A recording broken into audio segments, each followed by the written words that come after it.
अस्सलामुअलैकुम। Welcome to इमरात। दोस्तों, दो हम टॉपिक्स पर बात करने जा रहे हैं। पहला बात करेंगे कि पाकिस्तान ने जब से जेटन सी एयरक्राफ्ट को कॉम्बैट में यूज़ किया है और उसके साथ साथ उसने जिस किस्म की कामयाबी हासिल की है इंडिया के ख़िलाफ़, और पूरी दुनिया अब उसको प्रेज़ कर रही है। पूरी दुनिया की आंखें खुल चुकी हैं कि चाइनीज़ टेक्नोलॉजी को अंडरमाइन नहीं किया जा सकता। इवन अब इस चीज़ को जो वेस्टर्न मीडिया है वो भी रिपोर्ट कर रहा है। आप इससे यूएस मीडिया रिपोर्ट को देखें तो वो क्लियरली कह रहा है कि पाकिस्तान ने कामयाबी हासिल की है इंडिया के खिलाफ, इसमें कोई डाउट नहीं है। द नेशनल इंटरेस्ट की रिपोर्ट है।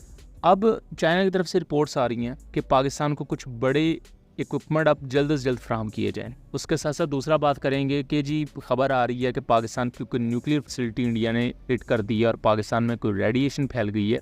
इसकी रियलिटी क्या है? पहले टॉपिक की ही बात कर लें तो रिसेंट रिपोर्ट्स के मुताबिक चाइना की तरफ से एग्जेक्टिव ऑर्डर्स आए हैं कि J-35 की जो प्रोडक्शन है, J-35 की डिलीवरीज है, उन्हें एक्सेलरेट किया जाए और J-35 को जल्द से जल्द पाकिस्तान एयरफोर्स को प्रोवाइड किया जाए। देखें, जब से जेटन सी एयरक्राफ्ट ने कामयाबी हासिल की है और 4 इंडिया के एयरक्राफ्ट डिस्ट्रॉय किए हैं, क्योंकि एक MiG-29 UPG को कहा जा रहा है कि J-F-17 ब्लॉक 3 ने शॉट डाउन किया है, तब से चेंडू एयरक्राफ्ट कॉरपोरेशन के जो शेयर्स हैं वो कई फीसद अपवर्ड्स चले गए हैं और कहा जा रहा है 60% या उससे कुछ ज़्यादा। तो इतनी ज़्यादा उन्हें कामयाबी हुई है। जबकि दूसरी तरफ जो डिसॉल्ट एविएशन है उसके शेयर्स पूरी दुनिया के सामने है कि वो गिर चुके हैं। इसके साथ साथ वो मिथ भी टूट चुकी है कि चाइनीज़ टेक्नोलॉजी कोई ख़राब टेक्नोलॉजी है या वो वेस्टर्न टेक्नोलॉजी के काउंटर नहीं है। अब आपके सामने है कि राफेल को ना सिर्फ जेटन सी ने PL-15 से डिस्ट्रॉय किया, बल्कि यहाँ तक कि पाकिस्तान ने अपने इलेक्ट्रॉनिक वॉरफेयर सिस्टम के तहत उन्हें जैम भी कर लिया, उनकी रिकॉर्डिंग्स तक चलवा दी गई। इससे ज़्यादा शर्मिंदगी की क्या बात हो सकती है इंडिया के लिए कि उनके पायलट्स जो आपस में सिक्योर कम्युनिकेशन कर रहे थे वो भी पाकिस्तान सुन रहा था। Share, the call sign is Godzilla. As soon as those animals are extinct, so this one also got extinct. Please play.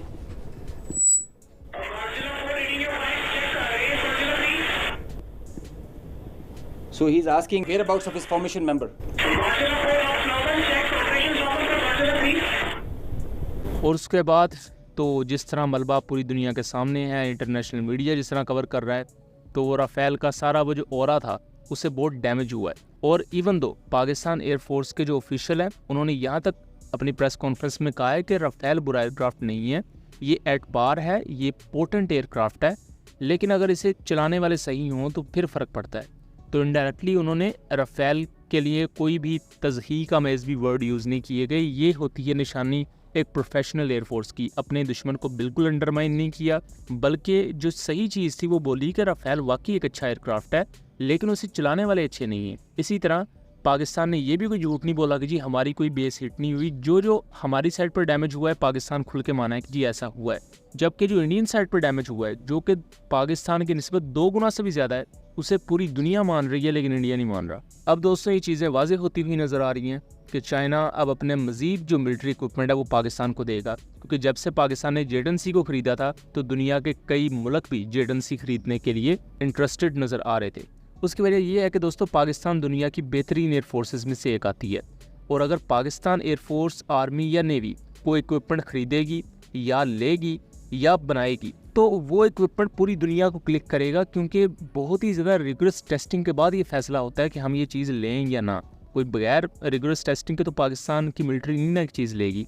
तो अगर पाकिस्तान ने जेटन सी को सिलेक्ट करके ये कहा था कि हमारे पास first shoot first look capability है कि हम राफेल को पहले ही देख के डिस्ट्रॉय कर देंगे, तो उसके पीछे एक रीज़न थी।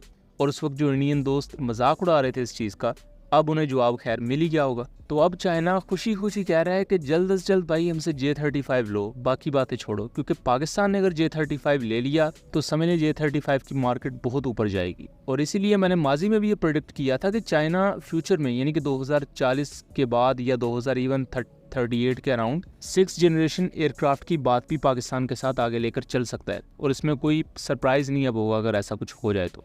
अब दोस्तों हम दूसरे टॉपिक की तरफ आ जाते हैं। इंडियन साइड पर यह क्लेम किया जा रहा है कि इंडिया के मिसाइल ने पाकिस्तान की जो कराना हिल्स में कोई न्यूक्लियर बॉम्ब्स हैं उनकी फैसिलिटी को हिट कर दिया है। पूरे सरगोदा और पाकिस्तान में एमरजेंसी नाफज है, और दोस्तों इतनी ख़तरनाक एमरजेंसी नाफज है कि मैं भी इस वक्त हॉस्पिटल के ICU में बैठ के ये वीडियो बना रहा हूँ, और हो सकता है रेडिएशन की वजह से आप भी अपनी ज़िंदा ना हो, आलम बरज़ख में बैठ के मेरी वीडियो देख रहे हों। बहरहाल तो दोस्तों इंडिया ये क्लेम करता है कि जी किराना हिल्स में उनका एक ब्राह्मोस मिसाइल गिरा। तो मैं सबसे पहले बता दूं, किराना हिल्स सरगोदा एयरबेस के नज़दीक हैं। सरगोदा एयरबेस पर इंडिया के 2 मिसाइल्स हिट हुए हैं, जिसकी वजह से रनवे को डैमेज हुआ है। लेकिन वो रनवे का डैमेज पाकिस्तान ने रिकवर कर लिया है और ये एयरबेस उससे अगले दिन, यानी अटैक से अगले दिन ही ऑपरेशनल हो चुकी थी कम्प्लीटली, ये कन्फर्म्ड है।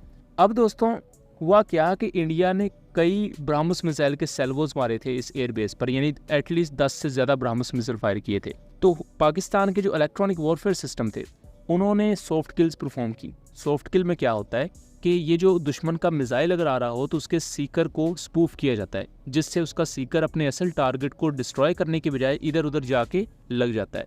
तो पाकिस्तान के इलेक्ट्रॉनिक वॉरफेयर सिस्टम ने इन ब्राह्मोस मिसाइल के साथ सॉफ्ट किल परफॉर्म की, जिसकी वजह से इनका जो एक मिसाइल था वो अपने टारगेट को मिस करता हुआ वो साइड पर जो पहाड़ियाँ नज़र आ रही हैं वहाँ जाके हिट कर गया।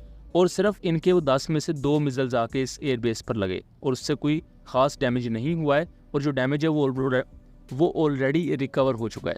जो पाकिस्तान ने इन पर सॉफ्ट किल परफॉर्म किए हैं और ब्राह्मोस मिसाइल अपने टारगेट्स मिस कर गए हैं, उसकी रेडार इमेजरी पाकिस्तान ने ऑफिशियल प्रेस रिलीज में दिखा दी है, जो कि पाकिस्तान की कैपेबिलिटीज़ का मुंह बोलता सबूत है कि हमने ब्राह्मोस जैसे मिसाइल को अपने सिर्फ इलेक्ट्रॉनिक वॉरफेयर सिस्टम की वजह से अपना एम अचीव करने में फेल करवा दिया है। अब जब किराना हिल्स या साइड पर जो ये फॉरेस्ट नुमा एरिया है वहाँ ये मिसाइल गिरा तो इंडियन साइड ने ये काउंटर निकाला कि देखें जी ये तो पाकिस्तान की न्यूक्लियर फैसिलिटी है जिस पर हमने अटैक कर दिया, देखें हम कितने बहादुर हैं। असल बात नहीं बताएंगे कि उनका ये मिसाइल बेस की तरफ जाना था, लेकिन वो पाकिस्तान के इलेक्ट्रॉनिक वॉरफेयर सिस्टम की वजह से मिस हो गया और वो साइड पर जाकर लगा।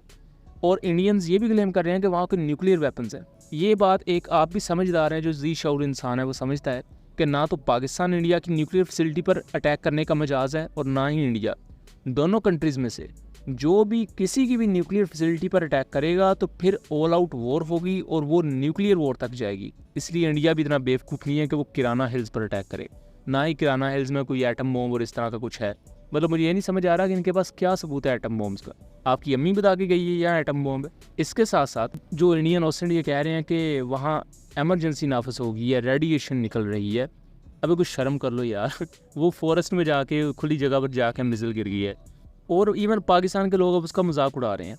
सरगोदा में मेरे बहुत से लोग जानने वाले हैं, मैंने उनसे पूछा, वो कह रहे हैं कोई यहाँ इमरजेंसी नहीं है, सब नॉर्मल है। और इवन जो लोग हमें सरगोदा से देख रहे हैं, ये जिनके रिलेटिव्स हैं सरगोदा में, वो भी इस चीज़ को बेशक कमेंट सेक्शन में एक्सप्लेन करें कि वहाँ कोई ऐसी सिचुएशन है भी या नहीं, बिकॉज हमें पता है कि वहाँ कुछ भी ऐसा नहीं हुआ। ये सिर्फ और सिर्फ एक ब्लफ है। ये इंडियन लोगों को एक फीड किया जा रहा है, जैसे वो सेम कराची पोर्ट डिस्ट्रॉय कर दी और फलानी जगह डिस्ट्रॉय कर दी, पाकिस्तान कब्जे में कर लिया, और उसके बाद इंडियन मीडिया किस तरह एक्सपोज हुआ इंटरनेशनल मीडिया के सामने। सेम वैसा ही ब्लफ है कि किराना हिल्स में रेडिएशन निकल आई है, किराना हिल्स में न्यूक्लियर फैसिलिटी अटैक हो गई है। मतलब कि पाकिस्तान की न्यूक्लियर फैसिलिटी अटैक हो गई है और पाकिस्तान चुप बैठा है। ऐसा नहीं हो सकता और ना ही ऐसा इंडिया करेगा। इंडिया को बड़ी अच्छी तरह पता है कि इसके क्या नताइज निकलेंगे। उन्होंने पाकिस्तान की 9 बेसिस हिट की हैं, पाकिस्तान ने उनके 26 साइट्स हिट की हैं, उनके विजुअल्स आपके सामने हैं। तो जस्ट इमेजिन करें, पाकिस्तान ने सिर्फ एक दिन रिस्पॉन्स दिया है तो ये हालात हैं। अगर पाकिस्तान इस ऑपरेशन बुनियानुल मरसूस को कंटिन्यू रखता तो इंडिया का कितना नुकसान होता। तो दोस्तों इस तरह के ब्लफ जो मारे जा रहे हैं सिर्फ वो अपनी आवाम को फीड कर रहे हैं, क्योंकि अभी और उनके पास कुछ नहीं है। इंटरनेशनल मीडिया उनके खिलाफ बोल रहा है, तो अपनी आवाम को फीड करना है थोड़ा सा। तो दोस्तों उम्मीद करता हूँ चीज़ें क्लियर हो चुकी होंगी। ये वीडियो पसंद आई हो तो इसे ज़्यादा से ज़्यादा आगे शेयर करें, ताकि इस तरह की मज़ीद इन्फॉर्मेटिव वीडियोज़ भी हम आपके लिए लेकर आ सकें। मिलेंगे अगली वीडियो में, तब तक के लिए अल्लाह हाफिज़।